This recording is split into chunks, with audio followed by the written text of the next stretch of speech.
Absolutely, we have a special guest. Nous avons un invité spécial. Cet invité spécial est l'archevêque de Tel Messos, Job Getcha de Tel Messos. Nous pouvons l'appeler l'archevêque Job.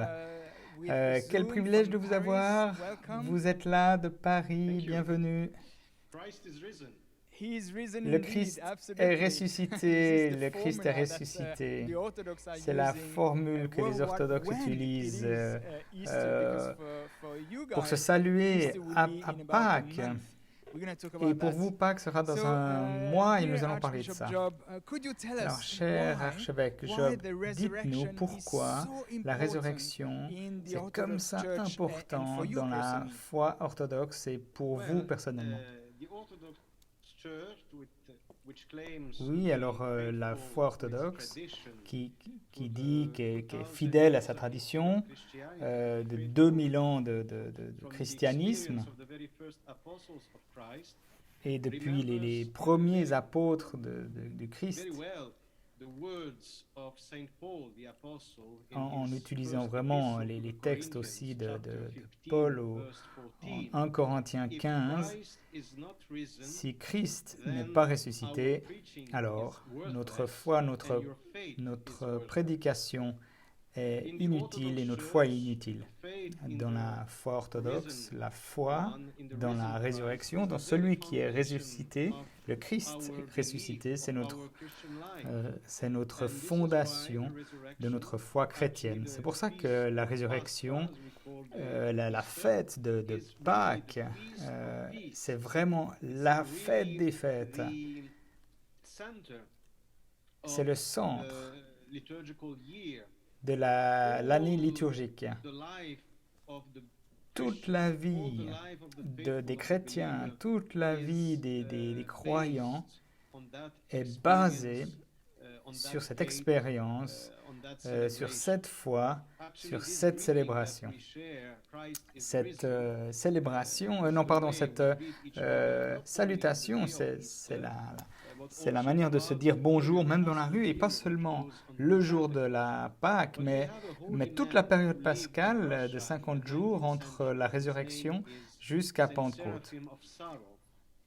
Et Saint Séraphime de Saint-Roch, qui était un homme fort connu, il disait qu'il fallait qu'on se salue de cette façon toute l'année. Et lui saluait tout le monde toujours dès qu'il rencontrait quelqu'un. Et il disait « Ma joie, Christ est ressuscité ». C'est merveilleux. Pour moi, personnellement, la résurrection du Christ me donne non seulement une raison, une orientation à ma vie, mais aussi l'espoir, l'espérance. Pour nous les orthodoxes, la résurrection, c'est absolument connecté à la crucifixion. La croix et le tombeau vide, c'est évidemment relié, c'est pas séparé. C'est pour ça, quand on parle de la résurrection, on parle évidemment de celui qui est crucifié. Quand le ressuscité apparaît à Thomas, regarde mes blessures, mets ton doigt dans mes mains et dans ma côte. Mais sois pas un incroyant, mais crois. Et pour nous, toutes les difficultés que nous vivons dans la vie, l'impatience, les difficultés, la maladie, sont toujours guéris par cette foi dans la résurrection. Parce que nous croyons qu'après ces épreuves va venir la résurrection. Après ces problèmes temporaires, on a cet accès à la vie éternelle à travers les dons qui nous ont offerts à travers le Christ ressuscité. Merci, Archbishop, vous avez touché ça dans votre réponse. Qu'est-ce que ça peut changer dans votre vie de tous les jours? Comme je l'ai dit, chaque fois que je rencontre une difficulté, alors parce que la vie n'est pas facile, hein. On va à travers beaucoup de difficultés dans nos vies, à différents niveaux personnels, au niveau de la famille, ou la société d'une manière globale, par exemple.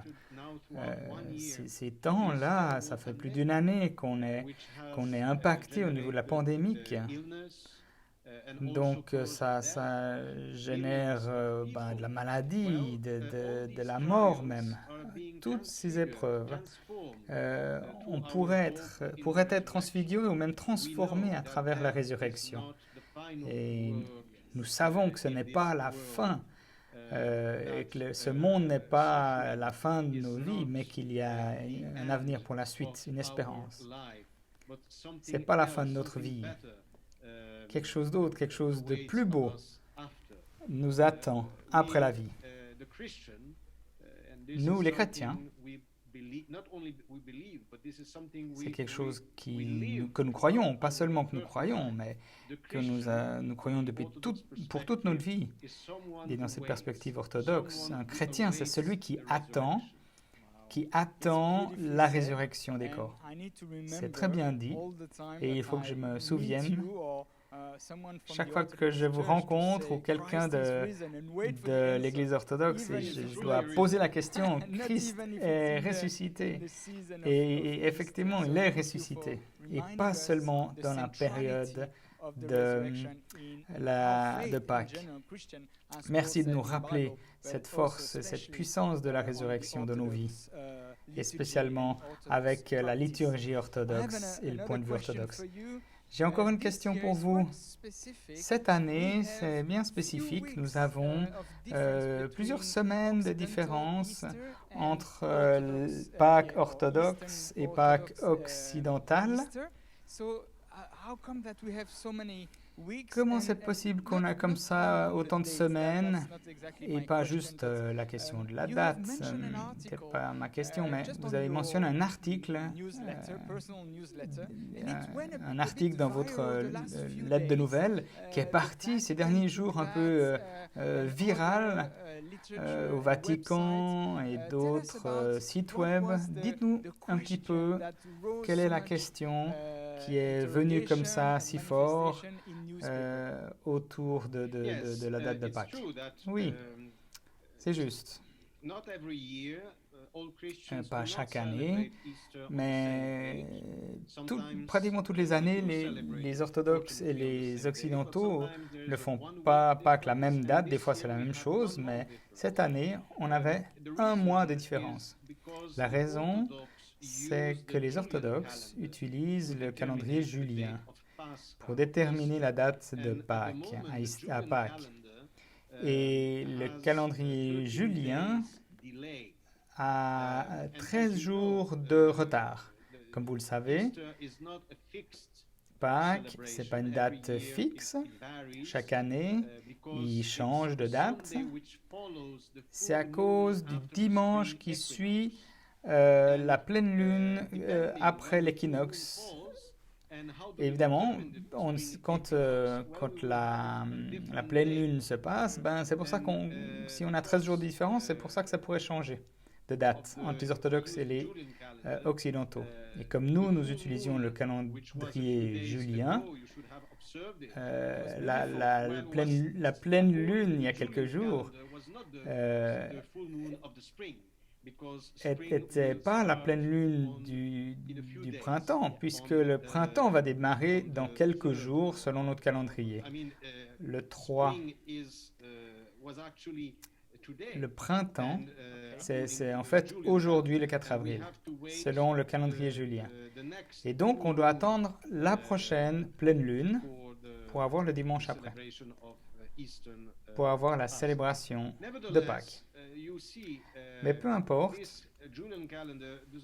ce calendrier julien, il ne correspond plus à la réalité astronomique. Et la décision du concile de Nicée en 325 était d'essayer de trouver astronomiquement une date pour tout le monde. Et j'ai écrit un article par rapport à ça, qu'en 2025, nous allons célébrer le 1700 ans du concile de Nicée, et peut-être ce serait une bonne occasion de regarder à nouveau, de réfléchir, qu'est-ce qu'on peut faire, et peut-être d'être fidèle non seulement au principe de Nicée,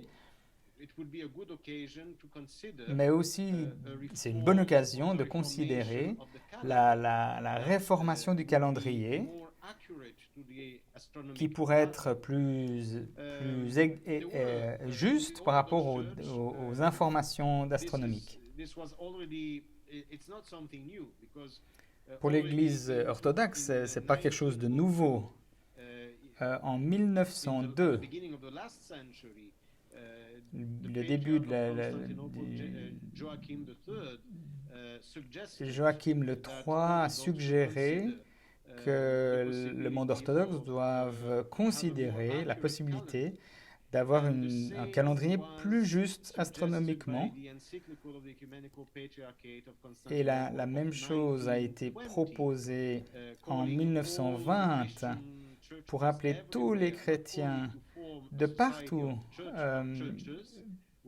pas juste faire une société d'églises qui est devenue plus tard le Conseil œcuménique des églises, mais ils appelaient aussi d'avoir une date commune, une date commune pour toutes les fêtes chrétiennes.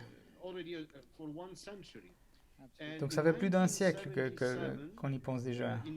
En 1977, à Genève, Chambézy, il y avait une rencontre avec des astronomes chrétiens qui ont réfléchi sur la réforme du calendrier et la date de Pâques.